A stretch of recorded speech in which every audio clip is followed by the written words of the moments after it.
Welcome to grow with biology. आज हम पढ़ेंगे recombinant DNA technology. Recombinant DNA start होता है डीएनए से। डीएनए जिसको हमको रिकम्बाइन करना है, रिकम्बाइन वर्ड आता है कि हमको वापस से कंबाइन करना है किसको, डीएनए को।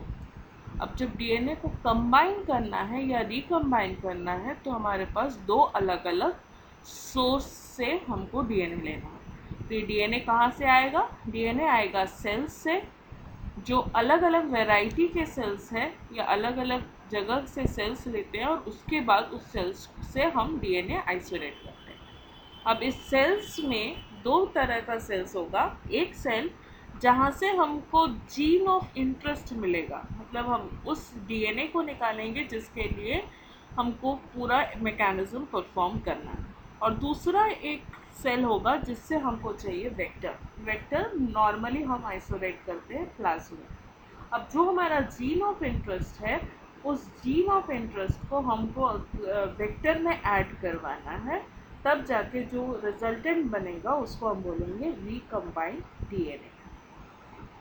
अब सेल्स कितने तरीके के हो सकते हैं? माइक्रो ऑर्गेनिज्म हो सकता है, प्लांट सेल हो सकता है, एनिमल सेल हो सकता है। हमको क्या करना है? इन सेल्स से आइसोलेट करना है डीएनए। डीएनए आइसोलेट करने के लिए हमारे पास दो अलग अलग सेल्स हुए। एक हो गया हमारा जीन ऑफ इंटरेस्ट जिस वाला सेल, और एक हो गया वेक्टर। अब ये सपोज ये दोनों अलग अलग किस्म के सेल्स का डीएनए है, और अब इन दोनों सेल्स के डीएनए को हम रेस्ट्रिक्शन एंडोन्यूक्लियस से ट्रीट करेंगे, क्योंकि हमको पूरा डीएनए नहीं चाहिए, हमको सिर्फ उतना सा पोर्शन चाहिए पूरे डीएनए का जो हमारे काम का हो। हमको पूरे डीएनए का ज़रूरत नहीं है। उस पूरे डीएनए से जितने पार्ट की ज़रूरत है उस पार्ट को हमको उस पूरे डीएनए से बाहर निकालना है। तो उस पार्ट को निकालने के लिए हमको यूज़ करना होगा रेस्ट्रिक्शन एंडोन्यूक्लियस। रेस्ट्रिक्शन एंडोन्यूक्लियस से हम उस सेल के डीएनए को भी ट्रीट करेंगे और वेक्टर डीएनए को भी ट्रीट करेंगे जो हमारे ज़रूरत की है। अब आता है, अगर ट्रीट करें तो किससे काटेंगे? रेस्ट्रिक्शन एंडोन्यूक्लियस से काटेंगे। रेस्ट्रिक्शन एंडोन्यूक्लियस, एंडोन्यूक्लियस मतलब ये कहीं बीच में काटेगा। एक्सोन्यूक्लियस अगर होता तो डीएनए के एंड्स पे काटता। एंडो क्यों है? इसीलिए ये बीच में कहीं पे भी काटेगा। पर कहाँ काटेगा? इसके टाइप्स है, क्लास 1, क्लास 2, क्लास 3 टाइप्स है। ये पैलिंड्रोमिक सीक्वेंसेस को रिकॉग्नाइज करता है और उस रिकॉग्नाइज सीक्वेंस में जाके रेस्ट्रिक्शन एंडोन्यूक्लियस काटता है। पैलिंड्रोमिक सीक्वेंसेस वो सीक्वेंसेस है जिसको आप 5' to 3' रीड करें या 3' to 5' रीड करें, दोनों तरह से वो सेम ही पढ़ा जाता है। उसे हम बोलते हैं पैलिंड्रोमिक सीक्वेंसेस। तो पैलिंड्रोमिक सीक्वेंसेस को रेस्ट्रिक्शन एंडोन्यूक्लियस पहले रिकॉग्नाइज करता है और उसके बाद उसमें उसको क्लीव करता है। अब क्लीवेज कैसे होती है? क्लीवेज का सिंपल मीनिंग है कि वो डीएनए में जो फॉस्फोडाइस्टर बॉन्ड है उस डाइस्टर बॉन्ड को तोड़ देता है। अब मैंने इसमें लिखा है कि इसमें दो तरह के एंड्स प्रोड्यूस होता है, एक है ब्लंट एंड और एक है स्टिकी एंड्स। सबसे पहले हम देखते हैं कि रेस्ट्रिक्शन एंडोन्यूक्लियस का नॉमेनक्लेचर क्या है, ये कैसे आया, इन सारे एंजाइम्स का नाम कैसे लिखते हैं। जैसे फर्स्ट एग्जांपल लेते हैं, इको R1। इको R1 ई वर्ड जो है कैपिटल में लिखा है वो आ रहा है इस्चरेशिया, CO है कोलाई से, और R1 जो है वो है स्ट्रेन। R स्ट्रेन का फर्स्ट एंजाइम है इको R1। उसी तरह अगर हिंड 3 को देखें तो H हीमोफिलस का है, IN है इन्फ्लुएंजा, D है उसका स्ट्रेन, और थर्ड है उस D स्ट्रेन का थर्ड एंजाइम आइसोलेट जो किया गया था वो रेस्ट्रिक्शन एंडोन्यूक्लियस। यह है इसका नॉमेनक्लेचर। अब अगर हम टाइप्स की बात करें, इसमें मैंने कहा कि 3 टाइप है, क्लास 1, क्लास 2, क्लास 3। तो फर्स्ट टाइप जो है वो मॉडिफिकेशन और रेस्ट्रिक्शन एक्टिविटी दोनों रखता है। अब मॉडिफिकेशन क्या करता है? मॉडिफिकेशन एंजाइम्स वो एंजाइम्स है जो एडेनिन पे मिथाइलेट ग्रुप ऐड करता है। तो अगर वो मिथाइलेट ग्रुप को ऐड कर रहा है और वही सब यूनिट रेस्ट्रिक्शन एक्टिविटी भी रखता है तो उसको हम बोलते हैं टाइप 1। और टाइप 1 की खासियत ये है कि अगर ये पैलिंड्रोमिक सीक्वेंस को रिकॉग्नाइज कर रहा है, उस पैलिंड्रोमिक रिकॉग्निशन साइट से 1000 बेस पेयर की दूरी पे वो उसको काटेगा। जबकि टाइप 2 जो है वो अलग अलग एंजाइम्स के सब पार्ट्स रखा हुआ है, एक रेस्ट्रिक्शन का काम करता है, एक मॉडिफिकेशन का काम करता है। और ये स्पेशल इसकी ये है कि ये एग्जैक्टली रिकॉग्निशन साइट पे ही उसको काटेगा, जहाँ उसने रिकॉग्नाइज किया वहीं पे उसको काटेगा। जबकि टाइप 3 जो है ये मॉडिफिकेशन, ये दोनों अलग रखा है, पर इसमें 25 बेस पेयर्स अवे में जाके काटेगा। तो टाइप 1 में क्या हुआ, टाइप 1 में मॉडिफिकेशन और रेस्ट्रिक्शन एक्टिविटी अलग अलग है। टाइप 2 में सिंगल सेपरेट प्रोटीन्स है जो रेस्ट्रिक्शन और मॉडिफिकेशन का काम करता है। टाइप 3 में मॉडिफिकेशन और रेस्ट्रिक्शन एक्टिविटी कम्प्लीटली सेपरेट है। अब अगर इसके एक्टिविटी में देखेंगे तो टाइप 1 1000 बेस पे दूर पे काटेगा, टाइप 2 एग्जैक्टली जहाँ काटना चाहिए वहीं काटेगा या जहाँ रिकॉग्नाइज कर रहा है वहीं काटेगा, और टाइप 3 जो है वो 25 बेस पे दूर से काटेगा। नीचे हम एग्जांपल्स देखते हैं इको R1 का, जिसमें GAATTC है। अब ये G और A के बीच में जो फॉस्फोडाइस्टर बॉन्ड है उसको वो काटता है। तो इसके सेगमेंट्स क्या बने, G और AATT अलग हो गया और C के साथ G पेयरिंग है। तो इस तरह के स्टिकी एंड्स जहाँ पे कुछ नाइट्रोजनस बेसिस फ्रीली प्रेजेंट है उसको हम बोलते हैं स्टिकी एंड। नीचे एग्जाम्पल है इको R5 का। R5 के रिकॉग्निशन साइट है GATATC और ये काटता है T और A के बीच में। तो इसमें एंड जो बनते हैं वो ब्लंट एंड बनते हैं जहाँ पे कोई भी फ्री नाइट्रोजनस बेसिस नहीं है। अगर free over hand nitrogenous bases है तो उसको स्टिकी एंड्स बोलते हैं, और अगर नहीं है तो फिर वो ब्लंट एंडेड मॉलिक्यूल है। तो रेस्ट्रिक्शन एंडोन्यूक्लियस रिकॉग्नाइज करेगा डीएनए पे अपने साइट्स को और उसके बाद वहाँ पे वो क्लीवेज करेगा या फॉस्फोडाइस्टर बॉन्ड को ब्रेक करेगा। अब सेल 1 लिया और सेल 2 लिया, दो सेल्स से हमने डीएनए आइसोलेट कर लिया। अब इसमें से एक सेल वो होगा जो जिसमें हमारी जीन ऑफ इंटरेस्ट होगा, और एक सेल वो है जिसमें वेक्टर है। दोनों सेल से हमने डीएनए आइसोलेट किया। आइसोलेट करने के बाद रेस्ट्रिक्शन एंडोन्यूक्लियस से ट्रीट कर दिया। अब जब रेस्ट्रिक्शन एंडोन्यूक्लियस से ट्रीट किया तो उसमें बहुत सारी अलग अलग बातें आती है। पहली बात, अगर सेल 1 और सेल 2 का जो डीएनए था, दोनों डीएनए को हमने सेम रेस्ट्रिक्शन एंडोन्यूक्लियस से ट्रीट किया।